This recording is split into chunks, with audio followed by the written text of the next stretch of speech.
J'en ai deux. Un pour le terrain, c'est Pichichi, et un en dehors qui est Nénette. Pas très original. Pichichi, c'est un buteur italien.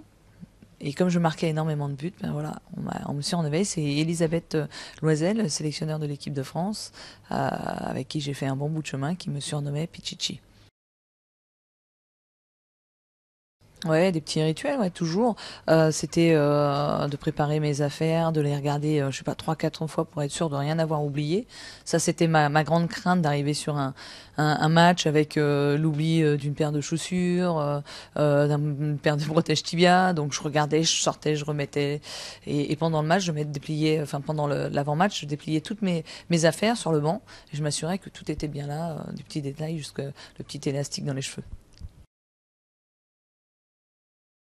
Ouais, j'en avais quelques-uns. Des petites peluches, des photos de ma famille, des gens qui m'étaient chers, et puis toujours un petit coup de fil à ma mère avant de débuter les matchs. En phase de préparation, on échangeait beaucoup, surtout quand j'étais aux États-Unis, durant la période professionnelle où c'était plus compliqué pour moi d'être éloigné, d'avoir cette séparation de l'Atlantique et également le barrage de la langue. Donc j'avais besoin de me rassurer à travers des échanges avec des gens qui m'étaient chers. Toutes, je pense, à leur niveau, m'ont inspiré quelque chose, que ce soit Catherine Destivelle, qui a franchi des parois pas possibles, à Manodou, alors Manodou qui a réussi l'impossible, je pense, sur la planète sport. Et puis les filles de l'athlé, individuellement et collectivement. Je crois que à un moment donné, on est capable de piocher tout ce qui est bon dans chaque athlète, et c'est ce que j'ai fait moi.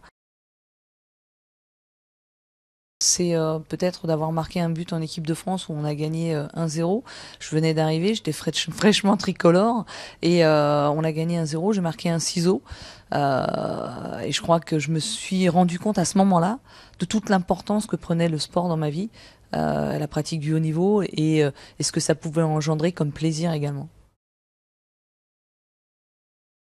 Cuisante. Ah ouais, j'en ai une toute trouvée. Pas besoin d'aller chercher bien loin. C'était lors d'une tournée aux États-Unis pour fêter la médaille d'or des Américaines, où elles avaient planifié une double confrontation, et la deuxième confrontation, on l'avait perdue 8-2. Donc je crois que oui, je m'en souviendrai très très très longtemps. Mais je pratiquais un sport masculin, une discipline qui était dédiée aux hommes. Et de ce fait-là, obligatoirement, on vous attend au tournant. Et moi, j'ai évolué avec des garçons dès l'âge de 5 ans. Donc j'ai pu emmagasiner une certaine capacité technique et une vitesse quasi égale à leur pratique. Donc je suis arrivée avec un peu d'avance sur les féminines. Mais dans ma carrière, je crois que ça a été une force d'être une femme et de pratiquer du football. Pour moi, c'était plus une question d'âge qu'une question de sexe, parce que les étapes, on les a franchies, je les ai franchies normalement. C'est-à-dire que tant que j'ai pu pratiquer avec les garçons, j'ai pratiqué jusqu'à l'âge autorisé de la mixité. Et ensuite, je suis partie rejoindre un club féminin, alors que j'avais décidé d'arrêter ma carrière. Bon, ma carrière, mon début de carrière, allons-nous dire. Et puis après, les choses se sont enchaînées très vite, et au final, je crois que j'ai plus vraiment maîtrisé les choses. Le professionnalisme est arrivé, je suis partie aux États-Unis, l'équipe de France, et puis voilà, une carrière plutôt bien aboutie. Quand on a envie de faire quelque chose, quand quelque chose nous tient à cœur, c'est de pas lâcher. C'est de rester concentré sur son objectif, de se dire voilà, moi j'ai envie de faire de la boxe, de faire du karaté, de faire du football, de faire du rugby.